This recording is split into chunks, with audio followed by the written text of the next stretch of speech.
नमस्कार साथियों। दिल्ली में और आसपास में जो कुत्तों को लेकर उथल पुथल मच रही है, इस समस्या को हमें गंभीरता से विचार करना पड़ेगा। तुगलकी फरमान से इस समस्या का समाधान होने वाला नहीं है। भारतीय संस्कृति में प्रकृति ने प्राणी मात्र के संरक्षण और संवर्धन की व्यवस्था के बारे में बात की है। अगर इस समस्या के दीर्घ रूप से समाधान हमें करने हैं तो हर पहलू पे इस पे विचार करना आवश्यक है। अगर कुत्तों के कहर को लेकर जन आक्रोश की भावना हो रही है तो उनके लिए पूरी व्यवस्था हमें करनी होगी। आज प्रकृति ने यह जो सारी इकोसिस्टम की व्यवस्था की है, ये केवल मनुष्य मात्र के लिए नहीं है। पेड़ पौधे, पक्षी, प्राणी सभी का समग्रता से हमें चिंतन करना होगा। सभी की आवश्यकताओं को हमें ध्यान में रखना होगा और एक चिंतनशील व्यक्ति मनुष्यता के नाते उस समस्या या उस व्यवस्था को आगे लेके जाना होगा।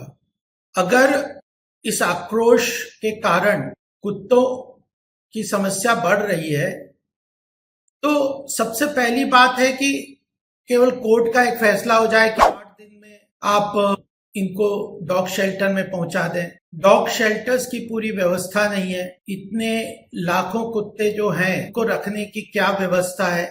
तो एक प्रक्रिया के तहत ही इसको एडमिनिस्ट्रेटिव कैपेबिलिटी, अकाउंटेबिलिटी और रोड मैप के हिसाब से इसको विचार करना पड़ेगा।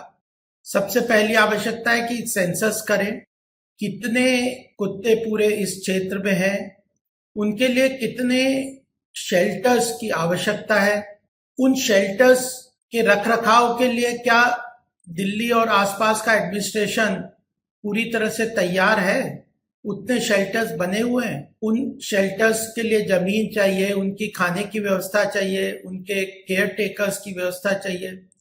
पहले तो कोर्ट को यह इंश्योर करना चाहिए कि यह चीजें स्टैब्लिश हों, इसका एक रोड मैप बने और एडमिनिस्ट्रेटिव अकाउंटेबिलिटी निश्चित हो के एक टाइम पीरियड के अंतर्गत डॉग शेल्टर्स की आवश्यकता के अनुसार वो बने और फिर उन शेल्टर्स में रखने से सारे अगर स्ट्रे डॉग्स, स्ट्रीट डॉग्स इस क्षेत्र से हट गए तो और क्या समस्याएं उत्पन्न हो सकती हैं, उनको भी देखना चाहिए। उसके लिए खर्चा चाहिए, खाना चाहिए, केयर टेकर चाहिए, सेंटर चाहिए, इन सबको देखना चाहिए। उत्तर प्रदेश में मैं नोएडा में रहता हूँ। एक समय था कि गाय और बैल और ये पशुओं की समस्या विकट होती जा रही थी, लेकिन हिंदू धर्म में इनका बड़ा सम्मान है, आदर है, तो उसके लिए आवश्यक था। तो योगी जी ने सबसे पहले कलेक्टर, डीएम के माध्यम से, एडमिनिस्ट्रेशन के माध्यम से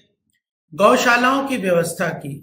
उन गौशालाओं में उनकी फाइनेंशियल रिक्वायरमेंट के हिसाब से जो सरकार कर सकती थी उसके हिसाब से वो राशि आवंटित की और उस पूरी व्यवस्था के बाद उन गायों को और बैलों को, बछड़ों को उन गौशालाओं में ट्रांसफर करके फिर इस व्यवस्था को लागू किया। यही तरीका है और इसी तरीके से आगे बढ़ना चाहिए।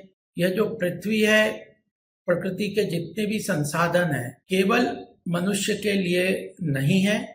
यह प्रकृति ने पशु, पक्षी, पेड़, पौधे सबके लिए सुचारू रूप से सुनिश्चित करने की व्यवस्था की है और मनुष्य को उसकी कैपेबिलिटी के कारण इसकी जिम्मेदारी भी सौंपी गई है। तो मुझे लगता है कि इसको ध्यान से रख के इस चीज के लिए एक लॉन्ग टर्म प्लानिंग ही इसके समाधान है। तुगलकी फरमान निकाल देने से इस समस्या का समाधान नहीं होने वाला।